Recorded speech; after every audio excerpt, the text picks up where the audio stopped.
Hello students. तो आज के इस वीडियो में आपका स्वागत है। आज हम चर्चा करेंगे प्रेजेंट इंडेफिनिट टेंस का जो तीसरा खंड है इंट्रोगेटिव सेंटेंस के बारे में। तो आइए देखते हैं इंट्रोगेटिव सेंटेंस क्या है। देखिए, प्रेजेंट इंडेफिनिट टेंस का तीसरा पॉइंट है इंट्रोगेटिव सेंटेंस। और इंट्रोगेटिव सेंटेंस का मतलब हुआ प्रश्नवाचक वाक्य जिनके द्वारा हम प्रश्न पूछते हैं। तो अब बात यह है कि जो इंट्रोगेटिव सेंटेंस है वास्तव में इसके दो प्रकार हैं। पहला पॉइंट आप देखिए, ए टाइप का इंट्रोगेटिव होता है और दूसरा पॉइंट है बी टाइप का इंट्रोगेटिव। अब इसका क्या मतलब हुआ ए टाइप और बी टाइप?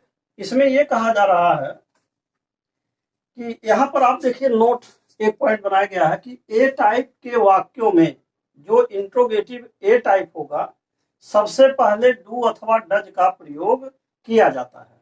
तो सबसे पहले हम डू अथवा डज लगाएंगे, अर्थात अगर डू अथवा डज का कोई वाक्य मिलता है तो वह है आपका ए टाइप होगा। देखिए यहाँ ए लिखा हुआ है, ए टाइप के यहाँ एग्जांपल्स दिए गए हैं। इसमें देखिए सबसे पहले डज आया है और यहाँ सबसे पहले डू आया है इन सभी तरह के वाक्यों में। तो ए टाइप का इंट्रोगेटिव वह है जिसमें या तो डज सबसे पहले आए अथवा सबसे पहले डू आए। तो एक तो आपका ये हो गया इंट्रोगेटिव ए टाइप। दूसरी बात है बी टाइप के वाक्यों में सबसे पहले what, where, why, how, when, ETC इनमें से कोई कोई आएगा। अब जरा देखिए बी टाइप के बारे में। बी टाइप में अगर हम देखें तो सबसे पहले यहाँ पर देखिए व्हाई लगा हुआ है और इसमें भी आपका व्हाई आया है। इन समस्त प्रकार के वाक्यों में आप देख रहे हैं सबसे पहले यहाँ व्हाई लगाए गए हैं। तो ये सबसे मूल पहचान हुआ कि ए टाइप के वाक्य वे हैं जो डू अथवा डज से शुरू होते हैं, वह ए टाइप हैं, यानी डज या डू पहले आए। और जो बी टाइप हैं वह प्रश्नवाचक शब्दों में से देखिए, इसमें जैसे व्हाट है, वेयर है, व्हाई है और हाउ और व्हेन है। यहाँ 5 लोगों को मैंने रखा है जिसमें से यहाँ हमने व्हाई को ले लिया है, किसी एक प्रश्नवाचक शब्द को यहाँ लेकर के हमने रख दिया है। और यदि आप चाहें तो इनमें से कोई भी प्रश्नवाचक शब्द रख सकते हैं। तो मुख्य रूप से 2 पॉइंट बना, एक वह वाक्य जिसमें डू डज पहले आए, एक वह वाक्य जिसमें प्रश्नवाचक शब्द कोई ना कोई पहले आ रहे हों। तो ये तो हो गया आपका पहचान कि जो इंट्रोगेटिव सेंटेंस है इनके ए टाइप और बी टाइप क्या होते हैं। अब आइए इनके नियमों के बारे में समझिए। अब देखिए रूल नंबर 3 ये कहा जा रहा है कि he, she, it, Ram, Sita, the boy, the girl इन 7 लोगों के आने पर आपको डज लगाना है और प्लस वर्ब की फर्स्ट फॉर्म लगाना है और अंत में क्वेश्चन साइन लगाना है। देखिए जरा उदाहरण को समझिए। सबसे पहले डज लगाना है, ये बात यहाँ लिखा हुआ है और कह रहा वर्ब, जब डज आएगा तो वर्ब की फर्स्ट फॉर्म आएगी, क्वेश्चन साइन आएगा। तो डज के बाद हमने सब्जेक्ट ही लिखा है और फिर देखिए वर्ब की ये फर्स्ट फॉर्म है, ये वर्ब का फर्स्ट फॉर्म है और प्लस क्वेश्चन साइन है। तो कहने का मतलब ये है, यही इतना फार्मूला लगता है कि डज लगेगा, वर्ब की फर्स्ट फॉर्म लगेगी। तो यहाँ देखिए सबसे पहले डज लगाना है क्योंकि ये ए टाइप है, इसके बाद सब्जेक्ट लिखना है, फिर आपका वर्ब, वर्ब की फर्स्ट फॉर्म। और जहां तक सवाल है आई, वी, यू, दे और द बॉय, द गर्ल्स के साथ, यानी 6 सब्जेक्ट के साथ, इनके साथ आपको सबसे पहले देखिए डू लगा देना है और इसके बाद सब्जेक्ट लिखना है, फिर वर्ब की फर्स्ट फॉर्म और फिर आपका क्वेश्चन साइन। देखिए डू प्लस वर्ब की first form plus question sign, ये आपका नियम है। तो अब बात यह है कि अब इसको हम हिंदी में अर्थ कैसे निकालेंगे। देखिए अगर डज से और डू से कोई भी वाक्य डज अथवा डू से यानी कि सहायक क्रिया से अगर कोई वाक्य शुरू है तो हिंदी में जब उसका अर्थ निकालेंगे तो हिंदी में सबसे पहले डज मीन्स क्या हो जाएगा, डू माने भी क्या हो जाएगा। यही बात आपको ध्यान देना है। यानी कि डू और डज अगर किसी वाक्य में सबसे पहले आते हैं तो उनका हिंदी में अर्थ निकालेंगे क्या। अब देखिए लिखा है डज ही, तो डज माने क्या, ही माने वह, रीड माने पढ़ता है। अब चूंकि डज आ गया है तो इसमें ता ते ती का अर्थ दे देगा, इसलिए डज ही रीड हो गया, क्या वह पढ़ता है। इसी प्रकार अगर आप देखिए यहाँ पर तो लिखा है डज सी रीड, क्या वह पढ़ती है, डज इट रीड, क्या यह पढ़ता है, डज राम रीड, क्या राम पढ़ता है, क्या सीता पढ़ती है, क्या लड़का पढ़ता है, क्या लड़की पढ़ती है। सबका अर्थ क्या से निकालेंगे। यहाँ देखिए क्या मैं पढ़ता हूँ, क्या हम पढ़ते हैं, डू यू रीड, क्या तुम पढ़ते हो, क्या वे पढ़ते हैं, क्या लड़के पढ़ते हैं, क्या लड़कियां पढ़ती हैं। तो ये बात आपको स्पष्ट हो गया होगा कि डू अथवा डज से जब भी डू और डज वाक्य में पहले प्रयोग किए जाएंगे तो उसका हिंदी में अर्थ जब आप निकालेंगे तो क्या से आएगा। दूसरी बात, अब हम बी टाइप को देखते हैं। अगर हम बी टाइप में देख रहे हैं कि जो प्रश्नवाचक शब्दों से यह वाक्य बनाए जा रहे हैं, देखिए यह भी बहुत आसान है। बी टाइप को हम बनाते कैसे हैं, थोड़ा सा इसके बारे में समझ लीजिए। ए टाइप आपने लिखा, पहले सहायक क्रिया, फिर जो है सब्जेक्ट लिखा, फिर वर्ब की फर्स्ट फॉर्म लिखा। यही जो ए टाइप आपने बनाया है ना, यही बी टाइप में भी यही चीज लिखना है। देखिए डज है, ही है और रीड है। बी टाइप बनाना एकदम आसान है, यानी कि ए टाइप को ही आपको लिख देना है। केवल इसमें से प्रश्नवाचक शब्दों में से कोई एक शब्द का चुनाव करके आपको सबसे पहले लिख देना है, तो ऑटोमेटिकली वो बी टाइप बन जाएगा। इसमें कोई बहुत ज्यादा दिमाग नहीं लगना है। बी टाइप भी ए टाइप का ही रूप है, केवल इसमें प्रश्नवाचक शब्द जुड़ गया है, बस इतना ही अंतर है। अब प्रश्न ये आता है कि अगर प्रश्नवाचक शब्द इसमें जुड़ गया है तो इसका हिंदी हम कैसे निकालेंगे। तो अगर हमें बी टाइप का, जो बी टाइप है, इसका हिंदी निकालना हो तो सबसे पहले हम इसको सब्जेक्ट से शुरू करते हैं, यानी कि जो इसमें सब्जेक्ट रहेगा, जैसे ही है, ही माने होता है वह है, और इसके बाद नंबर 2 जो इसमें प्रश्नवाचक शब्द आ रहे हैं ना, इसको नंबर 2 कर देंगे। यानी जैसे लिखेंगे कि वह ही जो है सब्जेक्ट है वह हो गया, और तुरंत नंबर 2 क्यों। और इसके बाद जो डज रीड बच रहा है, तातेती और है हूं के हिसाब से, उसके मीनिंग के हिसाब से अर्थ निकाल देंगे। तो ये हो जाएगा कि वह क्यों पढ़ता है। इसी प्रकार वह क्यों पढ़ती है, यह क्यों पढ़ता है, राम क्यों पढ़ता है, सीता क्यों पढ़ती है, लड़का क्यों पढ़ता है, लड़की क्यों पढ़ती है, और मैं क्यों पढ़ता हूँ, हम क्यों पढ़ते हैं, तुम क्यों पढ़ते हो, वे क्यों पढ़ते हैं, लड़के क्यों पढ़ते हैं, लड़कियां क्यों पढ़ती हैं। तो सबसे आसान बात यह है कि अगर आपको बी टाइप का अर्थ निकालना हो तो नंबर 1 आपको सब्जेक्ट का अर्थ निकालना चाहिए, और नंबर 2 पर लाना चाहिए जो प्रश्नवाचक शब्द रहेगा। अगर व्हाई है तो व्हाई माने क्यों, अगर यहाँ वेयर होता तो वेयर माने कहाँ लिख देते, अगर यहाँ जो है आपका व्हाट होता तो व्हाट माने क्या लिखा जाता, अगर हाउ होता कैसे, तो कैसे के लिए हाउ लिखते, हाउ आने पर कैसे लिख देते, व्हेन आने पर कब लिख दिया जाता। तो ये बहुत ही आसान तरीका था। मुख्य रूप से आप पुनः इस बात को समझ लीजिए कि ए टाइप के वाक्यों में सबसे पहले डू और डज आएंगे।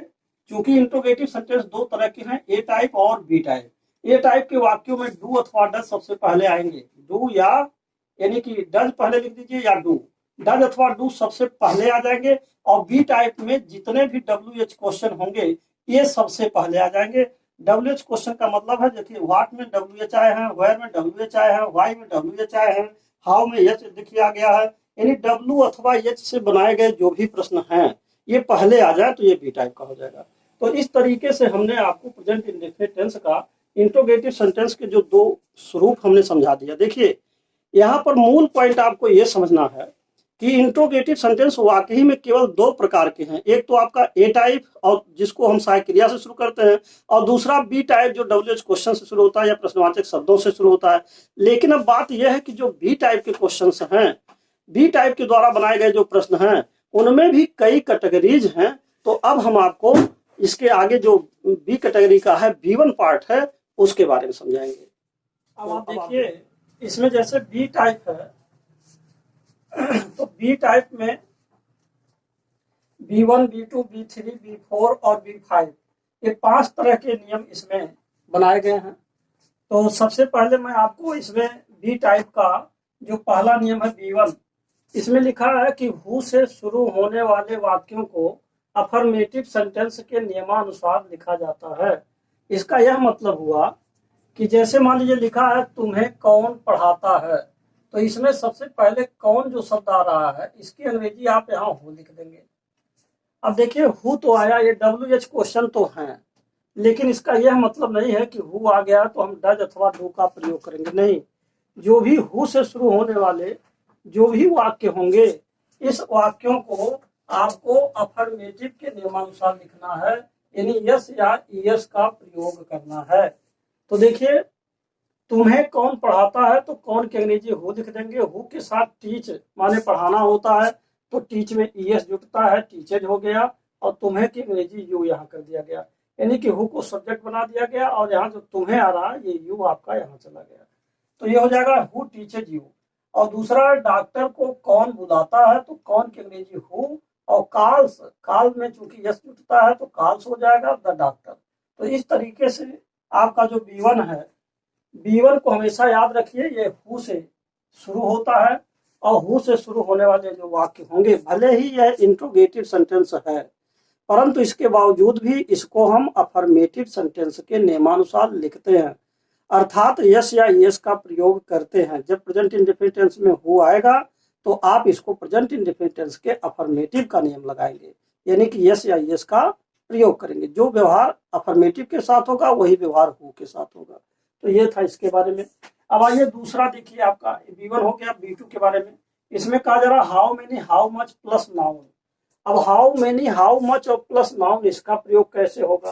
तो एक चीज ये समझिए कि चाहे आपका हाउ मेनी हो और चाहे आपका हाउ मच हो, हाउ मेनी हो अथवा हाउ मच हो, हाउ मच, इन दोनों का अगर हिंदी में अर्थ निकालेंगे तो हिंदी में अर्थ होगा कितना, कितने, कितना, कितने, कितनी, ये इसका हिंदी में अर्थ होता है।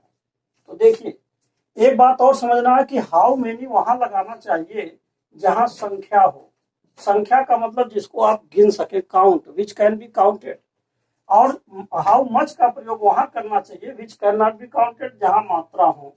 यानी कि मात्रा आने पर जिसको आप नहीं गिन सकते तो हाउ मच लगाएंगे, और यदि आप गिन सकते हैं तो हाउ मेनी। तो अब एक चीज और कह रहा कि हाउ मेनी और हाउ मच प्लस नाउन, यानी जब भी कितना और कितने से जो भी सवाल रहेगा तो ये देखना पड़ेगा कि जैसे तुम्हारे कक्षा में कितने लड़के पढ़ते हैं, तो यहाँ देखिए जहाँ कितने आया है ना, तो यहाँ कितने के बाद जो इससे संबंधित नाउन है इसको भी आपको तुरंत ले लेना है। अब यहाँ देखिए कितना के बाद यहाँ जो दूध आ रहा है इससे संबंधित नाउन तुरंत ले लेना है। और यहाँ पर देखिए कितने लड़के, तो अब लड़कों को आप गिन सकते हैं इसीलिए हाउ मेनी लगाया गया।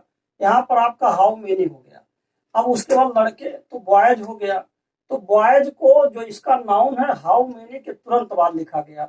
इसके बाद डू हो गया, रीड हो गया, इन योर क्लास हो गया। इसको आपने बी टाइप का जो नियम आपने पढ़ा था यानी डू डच का प्रयोग, उसके आधार पर इसको कर दिया।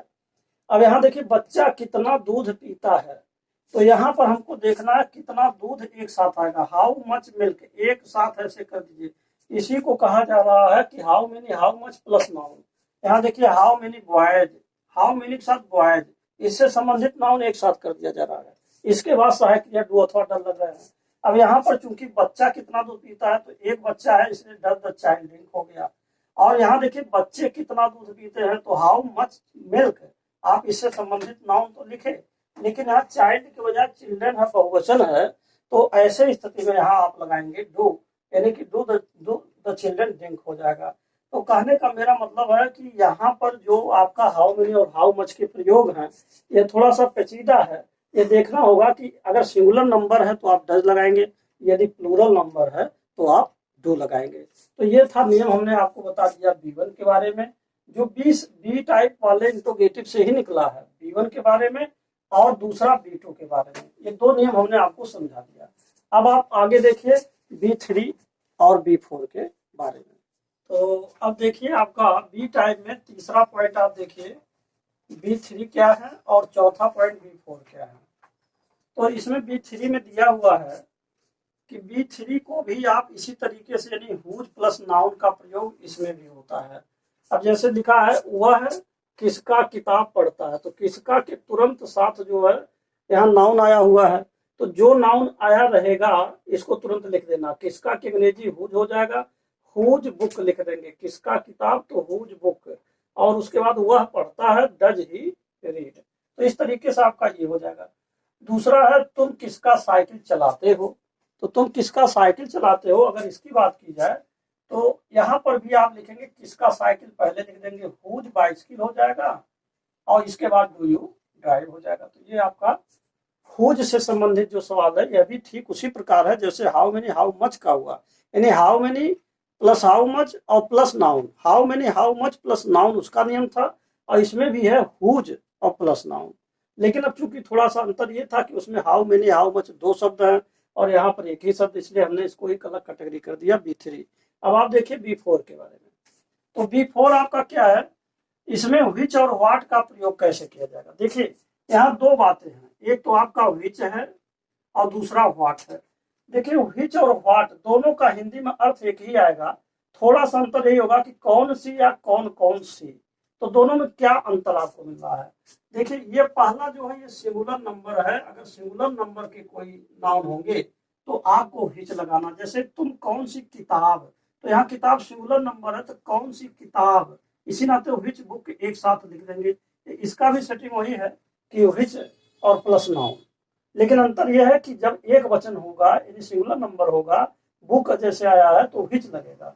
लेकिन यहाँ देखिए यहाँ लिखा है तुम कौन कौन सी किताबें, अब यहाँ कौन कौन सी किताबें, तो यहाँ लिखा है कौन सी किताब एक वचन है, कौन सी किताब एक वचन है तो विच बुक लगाया गया।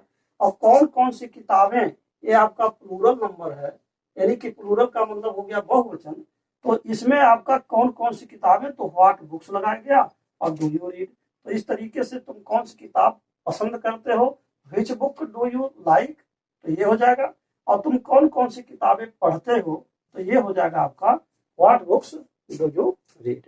तो इस प्रकार आपका ये B3 और B4 कंप्लीट हुआ। अब आइए हम B5 के बारे में समझाते हैं, जो लास्ट का है B5, इसका एक प्रयोग और है, देखिए।